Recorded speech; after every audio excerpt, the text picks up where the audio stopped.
लेकिन नारद जी समय की विडंबना तो देखो, माँ युवा है और बालक वृद्ध होकर के अचेतन अवस्था में पड़े। बोले नारद जी मेरे को इसी बात का दुख है कि मेरे बच्चों को होश आ जाए।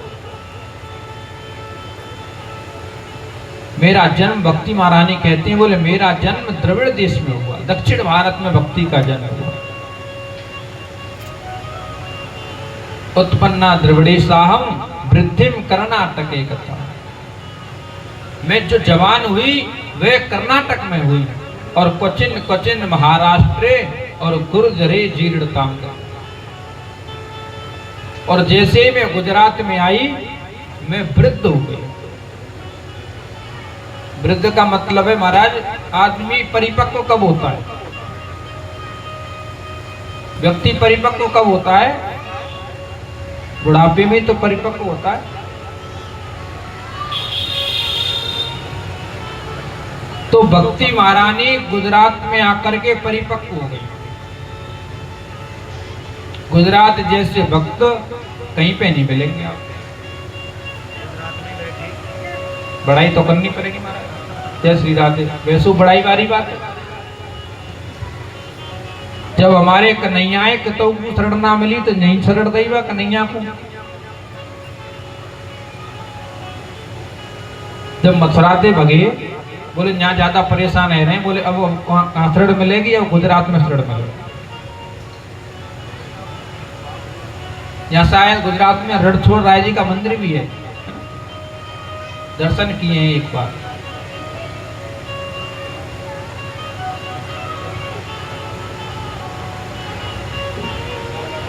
क्योंकि महाराज गुजरात जैसे भक्त कहीं पे नहीं है, स्वयं नरसिंह जैसे भक्त यहाँ पर। और भगवान ने उनका हाथ भर करके जो हुंडियों की वर्षा यहाँ पे की, किसके बात में भगवान आ रहे हैं? लेकिन नरसिंह जैसे भक्त के लिए भगवान स्वयं बात लेकर के आए।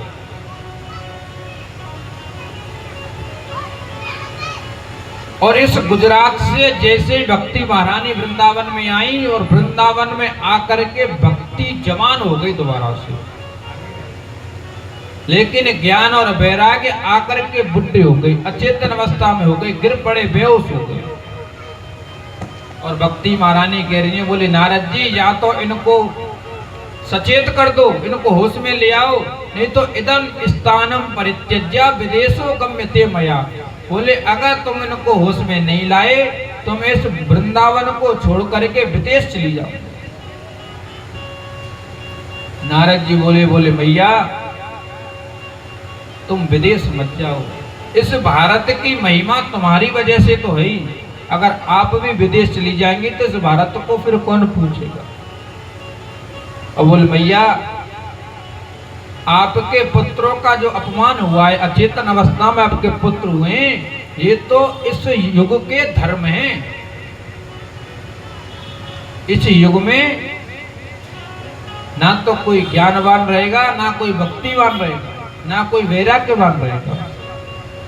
और मैया अभी तो कुछ समय बचा हुआ है, जो तुम्हें मंगल कार्य दिख रहे हैं, वर्षे वर्षे क्रमाज्ञाता मंगलम नापि दृश्यते, ये मंगल कार्य बिल्कुल खत्म हो जाएंगे।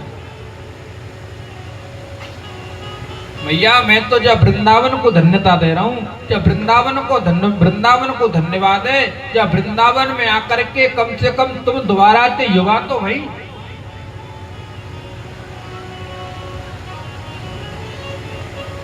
भैया आपकी तो इतनी महिमाएं कि आपके प्रभाव से भगवान नीच के घर भी चले जाते। वर्षे भक्ति की इतनी महिमाएं कि भक्ति के चलते भगवान ये नहीं देखते ये किसका घर है।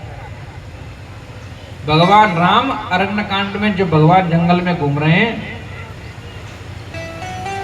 ऋषि लोग कह रहे तैयारी कर ले महाराज, माला लिया है ऋषि लोग, इसलिए बोले राम जी आएंगे तो राम जी को स्वागत करेंगे। लेकिन राम जी ऋषियों के पास में नहीं गए, राम जी सीधे किसके पास में गए? मैया सबरी के पास में और जाके कहा, बोले मैया सबरी ने कही, बोले प्रभु मैं तो नीच हूं, मेरे यहाँ आ जाते सबसे बाद में आते आप, बड़े बड़े ऋषि हैं उनके पास पहले जाना चाहिए। तो भगवान क्या कह रहे हैं कि रघुपति सुन भामनी बाता और मानव एक भगत कर नाता, केवल भक्ति का नाता मानता हूं, ब्राह्मण बनिया वैश्य क्षत्रिय शूद्र में किसी को नहीं जानता, केवल भक्ति हो।